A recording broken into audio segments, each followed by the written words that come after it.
I'm Damon Smith, Assistant Professor and Extension Specialist in the Department of Plant Pathology at the University of Wisconsin. Today we're going to talk about the latest in research updates and field corn disease management in Wisconsin. Over the last couple of seasons, we've seen several field corn diseases really pop up and become a problem in the state. Probably the most important disease of concern for us is northern corn leaf blight. This is a disease that's caused by a fungus, and you can see some of the symptoms here in this upper image. A different disease in a much different group is called Goss's wilt, and you can see some of the damage here. These diseases have both been occurring in the same fields, sometimes at the same time, and it often is very confusing in trying to tell the difference between the two. Let's start off talking a little about Goss's wilt. Goss's wilt is actually caused by a bacterium. We have very few bacteria that cause problems in field crops, and especially in corn. However, this is a pretty important organism to talk about. The organism here is Clavibacter michiganensis subspecies nebraskensis. It is often confused with northern corn leaf blight because you can see this damage and these very long lesions, which can look similar to northern corn leaf blight when it gets pretty severe and the lesions coalesce. Now, one good way to tell the difference between Goss's wilt, leaf blight, and northern corn leaf blight is to look at these freckles. And so you can see these small little dots here that appear black or in some cases dark brown. That's a pretty diagnostic symptom. And what's even more interesting is if you get some backlight behind these freckles, you can actually see these translucent, this translucent window painting effect. Very diagnostic again for Goss's wilt. Northern corn leaf blight doesn't do this. Goss's wilt can actually have two phases, which we call the wilt phase and the leaf blight phase. I've already talked a little about the leaf blight phase, which is the most common phase that we typically see in Wisconsin. The wilt phase usually takes place early on in the season when the corn plants are very small, usually in their vegetative phase, and it can cause a pretty significant wilt of those plants and death. I have never seen that here in the state of Wisconsin. Now, if you step back from the field a bit and kind of look at the overall disease signature of Goss's wilt, the symptoms typically originate on the upper portions of the plant. This is because in general what is happening is the bacterium is actually disrupting the water uptake in the plant. And so parts of the plant that are furthest from the root system are usually affected first with Goss's wilt. This is very different from northern corn leaf blight, which usually hits the lower leaves first on these corn plants and then moves its way up. Okay, so again, Goss's wilt typically observing symptoms first on the upper canopy versus northern corn leaf blight, which often starts on the lower canopy. Now, the typical distribution of Goss's wilt has primarily been out in Nebraska and South Dakota. That's typically been the hot zone. Corn is grown under center pivot irrigation out here, and wet, water splashing environments favor Goss's wilt. And so this is one reason why historically this has been the area where we've typically seen Goss's wilt. Over the last few seasons, however, the range has extended to include south and southwestern Wisconsin, as you can see here, and we started noticing Goss's wilt in the state in about 2010. Now, if we want to zoom in and actually look at where we've had lab confirmations of Goss's wilt in the state of Wisconsin since 2009, the counties highlighted in yellow are where we've had finds of that particular bacterium. These are data from our University of Wisconsin Plant Disease Diagnostic Clinic, as well as the DATCAP Plant Pathology Diagnostic Clinic. I've compiled both data sets here, and they're represented in these highlighted counties. Notice that the majority of the positive counties are over in the southern to southwestern part of the state. This is typically where we find Goss's wilt each year, with Grant, Lafayette, and Iowa counties typically having the most cases year after year of Goss's wilt. So why the increase in Goss's wilt? Well, we've had a couple things going on recently in corn production. First, we've had a change in production systems where we've used a lot of corn on corn and we've had a lack of rotation. prices were good for us, and so we were desiring to plant more corn after corn. This has led to a higher level of residue on the surface of soil. We've also adopted minimum or no-till systems, which also contribute to that residue on the surface of the soil. And this bacterium tends to overwinter in that residue. Now, the bacterium can also be harbored in weed hosts, specifically grassy weed hosts, as alternative hosts for the Goss's wilt bacterium. So residue is not the only way it can get into the field, but it definitely contributes to the amount of initial inoculum out there. We also maybe have had some susceptible hybrids planted out there, and we may have had a change in the virulence of the actual pathogen itself. Now, because the Goss's wilt bacterium is a bacterium, there's really no way to control this with a fungicide. People have investigated the use of fungicides to control Goss's wilt, and those typically have not worked. We've also looked at bactericides and things of that nature, and so those have not been successful either. And so no real in-season management strategy is available for this particular disease. However, there are some things we can do on the front end. We can choose the most resistant hybrids we can find out there. I would encourage you to look at corn hybrid testing trials and try to find things with the best Goss's wilt resistance ratings. We can also do some tillage and residue management in high-risk fields. We can open up the rotation and lengthen the time between corn crops. And then we can adopt some good weed management out there, specifically focusing on grassy weeds, which can serve as alternative hosts for this particular bacterium. Now let's contrast that a bit with northern corn leaf blight, which is a much different organism that causes this particular disease. As I mentioned, this is caused by a fungus, and typically we see the damage start in the lower part of the canopy, and then it often will work its way up. Now, why have we seen more northern corn leaf blight over the last several seasons? Well, the largest contributing factor is likely the environment. We've had lower than average temperatures over the last couple of seasons. These cool conditions combined with prolonged wetting conditions such as frequent rain events or prolonged dew have contributed to the amount of northern corn leaf blight we've seen in these fields.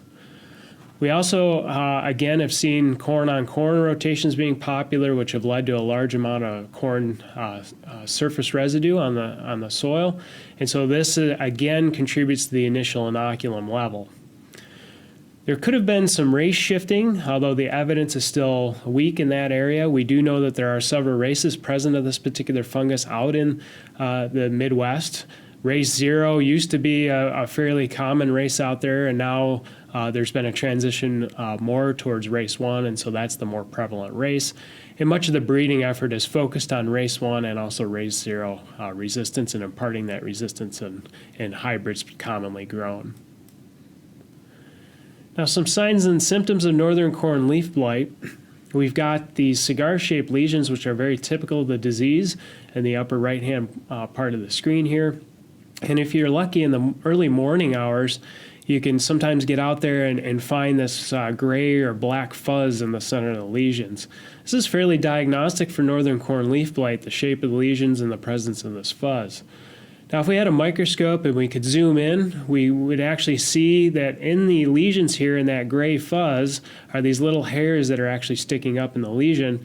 And then on the ends of the hairs here, we actually have these little banana-shaped spores, or what we call conidia.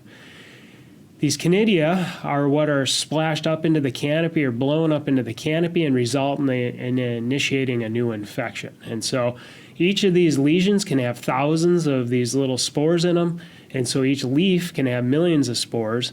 And this is one reason why folks often think that northern corn leaf blight just blew up in their corn crop, because of the fact that this fungus is such a prolific sporulator. Now, in terms of managing this particular disease, probably the best place to start is to choose a resistant hybrid appropriate for your location. We need more than HT1 resistance, but a lot of the really good resistance towards race 1 has been incorporated now in commercial hybrids. However, I would encourage you to, again, look at hybrid testing trials in your area and try to choose hybrids that have performed well. We could also manage corn residue and rotate out of corn. This will help reduce the amount of residue, again, on the surface of the soil, which gives rise to these spores and contributes to the initial inoculum. Now, because northern corn leaf blight is caused by a fungus, we can use fungicide applications to control this disease in season. I will sort of jump to the punchline here in terms of what our recommendation is going to be, and then I'll give you some data to sort of back up what we're saying. We know that the best chance for economic return in field corn has been an application at the VT to R1 grow stage. In order to make the decision at this time, however, you're going to need to do some scouting prior to that VT or tasseling stage of corn and look to see what or how much active disease is actually in the lower canopy of the plant. The goal here is to catch the disease early on before it reaches the ear leaf. And our goal with fungicide applications is to try to protect the ear leaf because the majority of the yield is set by that ear leaf on those plants. All right, so what have we learned about using fungicide on field corn over the last several seasons? I'm part of a larger group in the corn disease working group that is comprised of workers from across the corn belt of the U.S. And each year we run fungicide trials in each of the states, and then we compile our data. The data is curated by Kirsten Wise at Purdue University, and this slide comes from that data set. What you're looking at here is 6 years of these studies where we've looked at fungicides at various application timings, specifically at the early timing, which is classified as V5 to V8, the standard timing, which is VT to R2, and then a double pass program, which is V5, and then coming back at R1 with a follow-up application. And what we're measuring here is the bushel gain in yield over the non-treated where we have applied fungicide on field corn.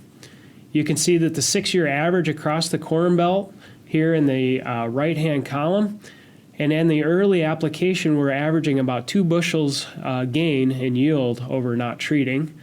In the standard application about 4.7 bushels, and then in the double pass program we're rated around 5.6 bushels. You can see with a double pass program, though, we don't get a significant advantage over the standard program here in terms of gain, and so trying to pay yourself back with this 2-pass application will be difficult. Therefore, we've been recommending the standard application based on this data and other data sets. So now let's look at costs of actually applying fungicides on field corn.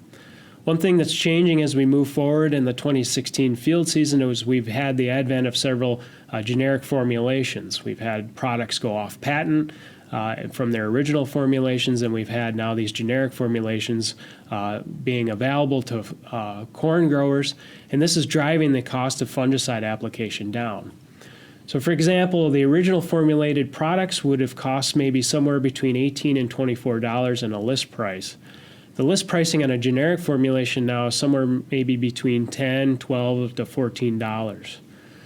If we use the current pricing on corn as we stand today at somewhere between $3 and $4 a bushel, you can see that we need somewhere between 2.5 and maybe 5 bushels gain over not treating in order to get our money back for these particular generic applications.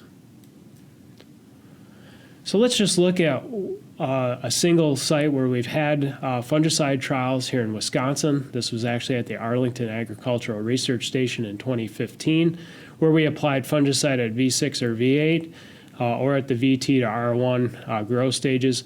We also had some 2-pass programs, although we had very few observations here, so we got very little effect out of this particular program.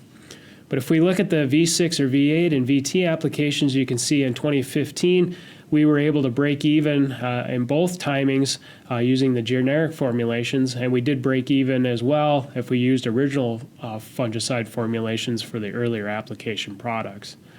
Now typically in Wisconsin we see the VTR1 timing usually giving us a little higher yield. In 2015 we did have some active disease which entered the field a little earlier in the season, and so we did see V6 or V8 applications giving us a little bit of benefit here. However, this is atypical in Wisconsin. Now, if we'd like to look at a little bit different data set from a neighboring state, this is a data set from Allison Robertson at Iowa State University out of 2015, where they looked at several different timings in Iowa. They have the V5 or an early application, an R1 application, and then a 2-pass program. What you're looking at is a frequency distribution of trials where they had fungicide application compared to the non-treated controls. You can see in the V5 the frequency distribution is fairly equal, indicating that there was a pretty equal chance of success versus no success at that particular timing. When we look at the R1 application, however, you see a large number of successes at that particular timing, and in fact the mean yield here was 5.8 bushels per acre. We also see quite a bit of positive success here with the V5 plus R1 applications, but again the mean yield here is only about 6.6 bushels. You would actually need twice what you have in the R1 in order to recover your costs on the 2-pass program, which you're just not getting in this particular treatment scheme. So our discussion up to this point has been pretty much centered around just applying fungicide without taking into account the disease levels out there. And I would argue that disease is actually pretty important for us in our decision-making process here, especially in Wisconsin.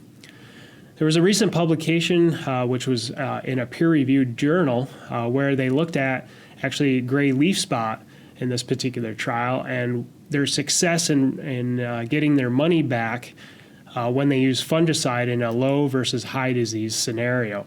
So let's look at some of the data out of that trial. So what they did is they used 4 different fungicide products. They had the headline product, they had a Stratego product, and a Quilt product. And Stratego and Quilt are premixes of DMI fungicides plus strobilurin fungicides. These are fairly commonly applied now and recommended in corn. And then they also had azoxystrobin, which is marketed as Quadris. In the graph here, you see box plots of yield for the check and then the 4 programs here. The dashed line are the means, and the boxes give us a range of variability about that mean, and then we can see some maximums and minimums outside these whiskers. You can see that the application of fungicide, especially the premix products, the DMIs plus the strobilurins, do seem to give us some advantage over not treating in terms of a yield advantage. Now, this group carried this a little further, and they actually partitioned the disease out looking at low disease situations here on the left versus high disease situations here on the right. What you're looking at across the horizontal axis here is the fungicide application costs, low to high, and then the probability of not offsetting the fungicide cost. Each of these coded lines here is a different pricing of corn, ranging from $2 to $7 a bushel. So what we're looking for here is higher success in recovering our costs would it be indicated by a lower line. Less success would be a line that's higher on this graph. You can see that in the majority of these trials here where we had little disease in these plots, you can see that the success is quite low. And in fact, if we focus in here on the pre-mixed products at around $2 a bushel, you can see our success rate's 25% or less in some cases. Now, if we change the scenario a bit and look at plots where we had higher levels of disease, you can see that that changes the scenario quite a bit, increasing our odds over 50% of success in return on investment in that case. So the argument here is, yes, accounting for disease does matter in terms of the success of recovering your investment on fungicide applications. Now we can do the same sort of analysis for northern corn leaf blight from studies here in Wisconsin, and we did that very thing this past year. So over the last 3 seasons, we've accumulated data at the Arlington Agricultural Research Station. You can find the raw data to these data sets at this link here. In this particular study, we used premixed products, focusing in again on things that are like Stratego or a Quilt products.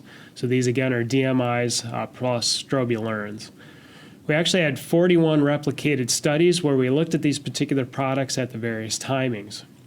We can then take that replication, we can calculate the variance in these trials, and so we can take that mean and variance and we can actually look at the probability of return on investment. So let's look at the data.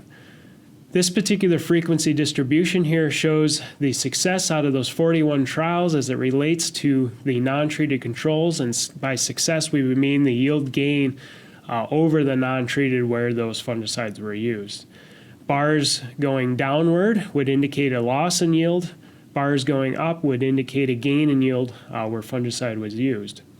One thing you'll notice right off the bat is that the distribution of these bars going up and down is pretty much equal, indicating that the odds of success in getting some yield gain is about a coin flip, or 50%, when you do not account for disease levels.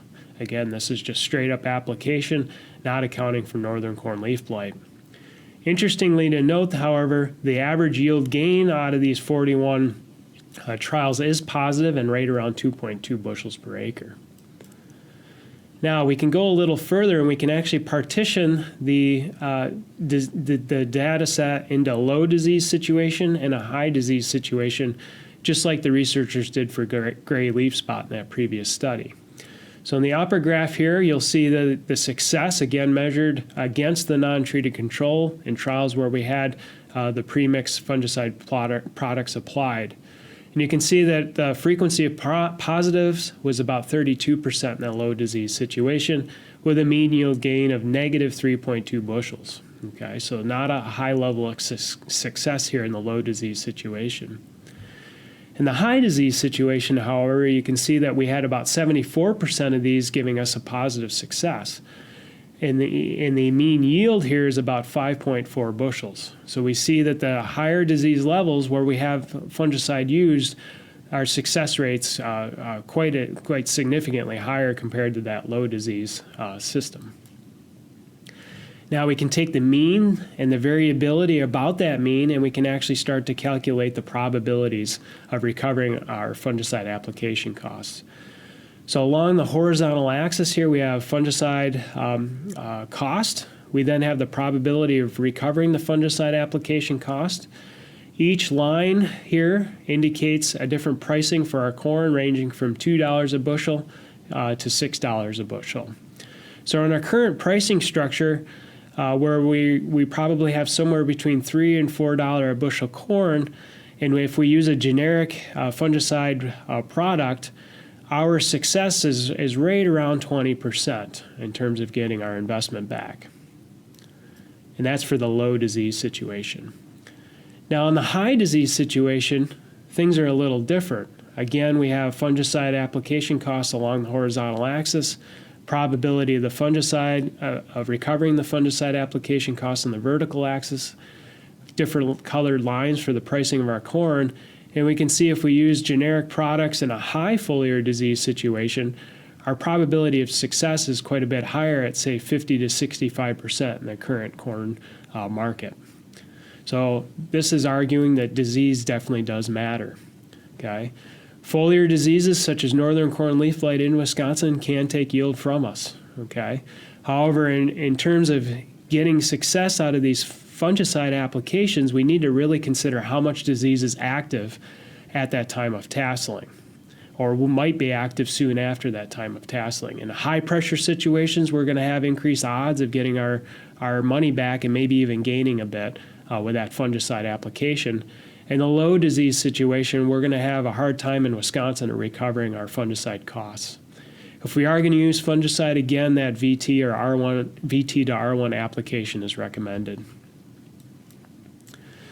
So overall, the recommendations for managing foliar diseases in Wisconsin would include rotating with non-hosts. Soybean, alfalfa, and some of the other small grains would be useful rotation crops here.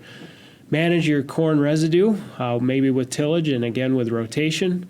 Choose hybrids with good levels of resistance for the diseases you most observe in your fields, and do some scouting. And the critical time here to make some decisions, again, is around that tasseling period. And so being out in the field prior to tasseling to see how much active disease you have on those lower leaves can help you a lot in your disease management plan. Also pay attention to the weather around that tasseling period and all the way out through to about brown silk. The weather can strongly impact these diseases, and so if there's active disease and the weather's fairly conducive, you may have increased success with applying a fungicide under those conditions. Some other things that might impact success of fungicide application would include if you planted late or you're under overhead irrigation. Those things can increase the risk of disease, and maybe you'll have some increased success when using fungicides. If you have further questions about disease management in field corn or disease management in field crops in general, feel free to get in touch with me at my phone number or email listed here. I'd also encourage you to follow our website, which is found at this link here, or you can try Googling Wisconsin Field Crops Pathology. You could also follow me on Twitter, and I'd encourage you to follow the Wisconsin Crop Manager. I appreciate your attention today, and thank you.